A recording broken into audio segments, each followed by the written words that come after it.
रोहतास जिले में सिपाही के पद पर कार्यरत 4 युवाओं ने बिहार पुलिस के अवर निरीक्षण की परीक्षा पास की है, जिसके बाद रोहतास के एसपी आशीष भारती ने चारों जवानों को सम्मानित किया। बता दें कि 4 में से 3 लड़कियां हैं जो सिपाही की नौकरी करते हुए दरोगा की परीक्षा पास कर सब इंस्पेक्टर बनी है। भागलपुर की साधना, बक्सर की अंकिता, छपरा की नीलम के अलावे वैशाली जिला के चंदाहा के मोहम्मद शहजाद ने सफलता पाई है। एसपी आशीष भारती ने कहा कि बिहार पुलिस में सेवा देते हुए इन युवाओं ने जो प्रदर्शन किया है वह काबिले तारीफ है। 2019 में सर हम लोग फॉर्म अप्लाई किए थे, फिर इसका पीटी का एग्ज़ाम हुआ प्री, उसके बाद मेंस का एग्ज़ाम हुआ, उसके बाद हम लोग का फिजिकल के बाद सर अभी फ़िलहाल जो मेरिट लिस्ट आया है 3-4 दिन पहले, उसमें हम लोग सेलेक्ट हुए हैं। आगे क्या करना है? हाँ सर, आगे और क्या? आगे का सर मेरा यही एम है कि मैं आगे चल के और बीपीएससी का मेरा टारगेट है। पुलिस की नौकरी करते हुए, सिपाही की नौकरी करते हुए 4 जो पुलिसकर्मी हैं वो अभी जो परीक्षा फल जारी हुआ है उसमें 4 सिपाही जो कि रोहतास पुलिस में अभी कार्य कर रहे हैं वो पुलिस अवर निरीक्षक के पद पर चयनित हुए हैं और काफ़ी चैलेंजिंग काम करते हुए भी उन्होंने यह सफलता हासिल की है। यह दर्शाता है कि अगर आप लगातार और सही डायरेक्शन में मेहनत करते हैं तो निसंदेह आपको सफलता जरूर मिलती है। पौड़ी जिले के विकासखंड बीरोंखाल के ग्राम माला भैंसोडा साबली में 38 वर्षीय युवक को गुलदार नाम के जानवर ने अपना निवाला बना लिया। घटना आज मंगलवार सुबह करीब 7:30 बजे की है, जब दिनेश नाम का युवक सुबह अपनी गौशाला से होकर शौच के लिए जंगल से सटे गदेरी की तरफ लगभग 80 मीटर दूर निकला था, जहां पर घात लगाकर बैठे गुलदार ने अचानक युवक पर हमला कर दिया और घसीटकर 30 मीटर दूर ले गया। काफी देर तक युवक के घर न लौटने पर परिजनों व ग्रामीणों ने खोजबीन की तो पास के ही एक खेत में युवक का शव मिला। युवक का शत विशत शव देखकर ग्रामीण दहशत में है। मृतक के परिजनों का रो रो कर बुरा हाल है। घटना के बाद पूरे इलाके में डर का माहौल बना हुआ है। सूचना पर प्रशासन सहित वन विभाग व थाना थलीसैंण पुलिस घटनास्थल पर पहुंची।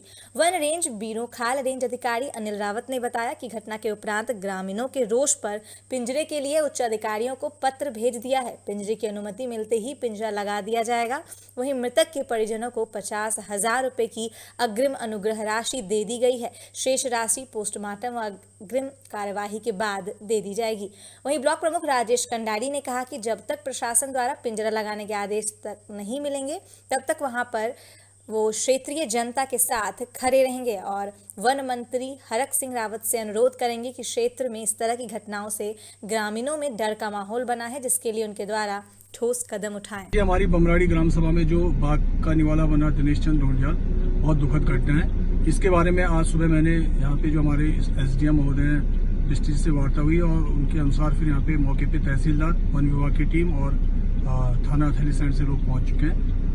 बहुत दुखद घटना है। इसके बारे में मैंने वार्ता की वहाँ पे वन विभाग के अधिकारियों के साथ और उसमें मुख्य वन्य जीव प्रतिपालक जो हैं हमारे, उन्होंने कहा कि हम जल्दी इस पे पिंजरा लगाएंगे और जब तक पिंजरा नहीं लगता तो गांव के अंदर वन विभाग की गश्ती टीम, जो गश्ती दल रहता है, वहाँ पे उनकी सुरक्षा के लिए मौजूद रहेगा।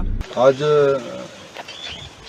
जोगीमढ़ी के पास ग्राम भैंसवाड़ा में दिनेश चंद्र पुत्र श्री रामलाल उम्र 38 बरस को गुलदारनी जो है 7:30 बजे जो है उसके घर के पास में करीब 100 मीटर कर दिया था। इसकी सूचना हमें जो है श्री ढोंडियाल जी ने दूरभाष पर दी है और उप जिलाधिकारी महोदय के द्वारा भी मुझे जो है दूरभाष पर सूचना दी गई है। तो हमने फिर पुलिस टीम को और वन विभाग की टीम को जो है इस संबंध में सूचित किया है और मौके पे आके पुलिस के द्वारा जो है पंचनामा कार्रवाई पूर्ण कर दी गई है, जिस मृतक का जो है पोस्टमार्टम कराया जा रहा है और वन विभाग के द्वारा भी अपने स्तर से इस पर आवश्यक कार्रवाई की जा रही है। सुबह गुलदार ने किसी आदमी को हमला कर जान से मार दिया है।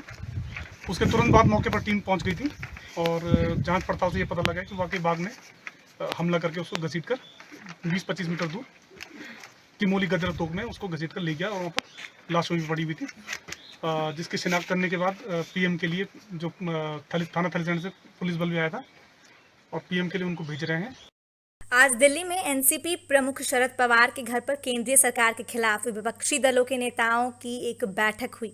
कांग्रेस के हाजिर न होने की जानकारी सामने आई है, जी हाँ, आपको बता दें कि केंद्रीय विरोधी दल नेता अधीर रंजन चौधरी ने प्रशांत किशोर के खिलाफ आवाज उठाई है और कहा कि प्रशांत किशोर कांग्रेस का कोई भाग्य निर्धारण करने वाले नहीं है। এগুলো দিল্লির খবর আমি কি করে বলবো মুর্শিদাবাদে বসে?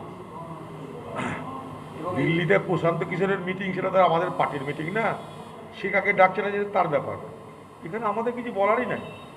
সে কাকে ডাকবে, কার সঙ্গে কথা বলবে, প্রশান্ত কিশোর তো আমাদের ভাগ্য বিধাতা নয় যে প্রশান্ত কিশোরকে নিয়ে আমাকে ভাবনা চিন্তা করতে হবে।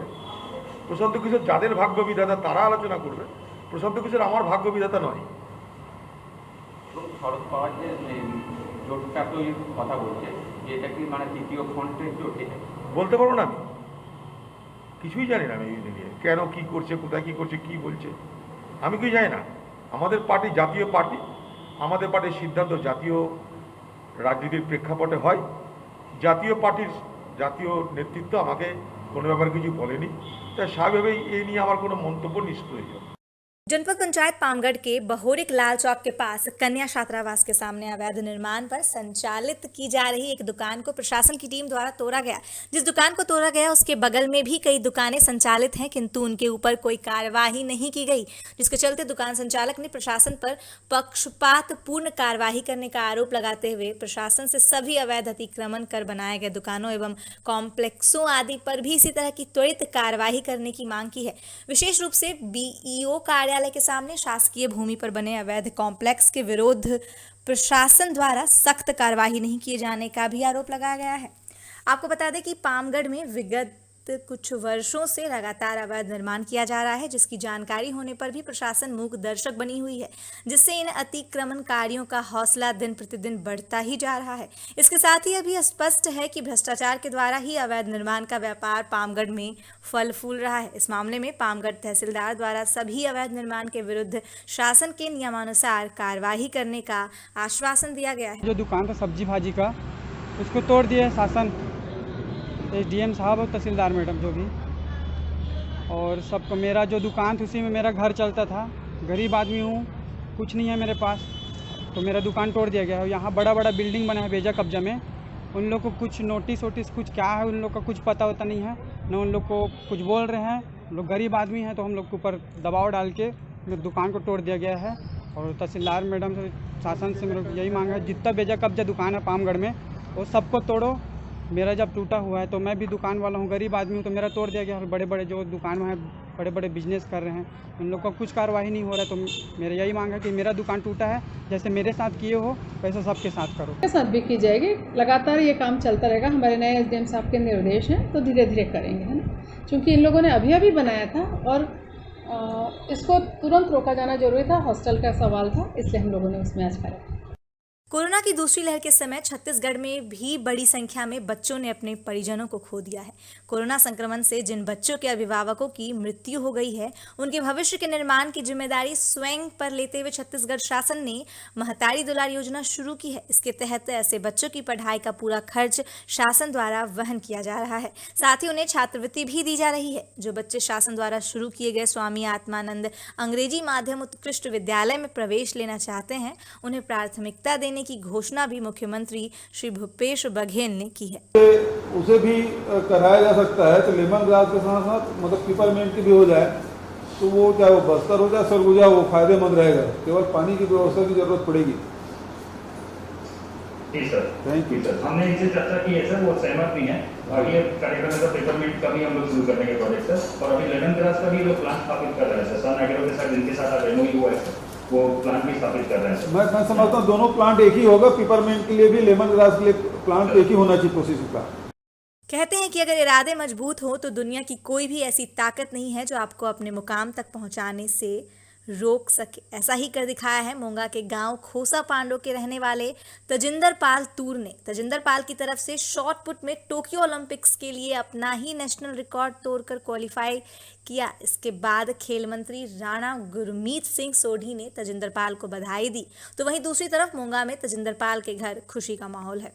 जांजगीर चांपा जिला मुख्यालय में आम जनता को वैक्सीनेशन सेंटर में हो रहे समस्या को देखते हुए भाजपा ने मददगार टीम तैयार की है। नगर के सांस्कृतिक भवन कचहरी चौक में भारतीय जनता युवा मोर्चा नगर मंडल द्वारा वैक्सीन सेंटर में हेल्प डेस्क का शुभारंभ किया गया।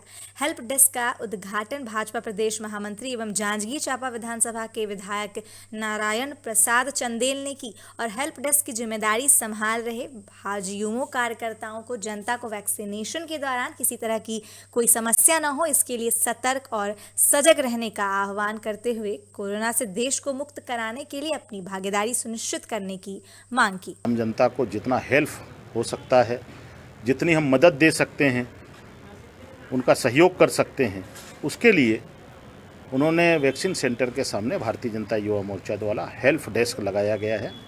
इसमें हमारे कार्यकर्ता बैठेंगे और कार्यकर्ता बैठ के जो आम लोग हैं, खासकर गरीब तबके के लोग हैं, और उनको अगर कोई आवश्यकता हो सहयोग की तो निश्चित रूप से हमारे कार्यकर्ता अंदर जा कर के जो वैक्सीन सेंटर के प्रभारी हैं, वहाँ के जिम्मेदार अधिकारी हैं, उनसे बातचीत करके उनको यथासंभव और हर संभव सहयोग प्रदान करेंगे। जल जीवन मिशन अंतर्गत प्रत्येक घर को स्वच्छ पेयजल उपलब्ध कराए जाने के लिए प्रचार व जागरूकता रथ को आज कलेक्ट्रेट परिसर में हरी झंडी दिखाकर रवाना किया गया। इस अवसर पर कलेक्ट्रेट श्री रमेश कुमार शर्मा, जिला पंचायत श्री विजय दयाराम के साथ कई अधिकारी कर्मचारी उपस्थित रहे। कलेक्टर श्री रमेश कुमार शर्मा ने बताया कि जल जीवन मिशन अंतर्गत प्रत्येक घर को स्वच्छ पेयजल उपलब्ध कराए जाने के लिए प्रचार व जागरूकता रथ को आज हरी झंडी दिखाकर रवाना किया गया।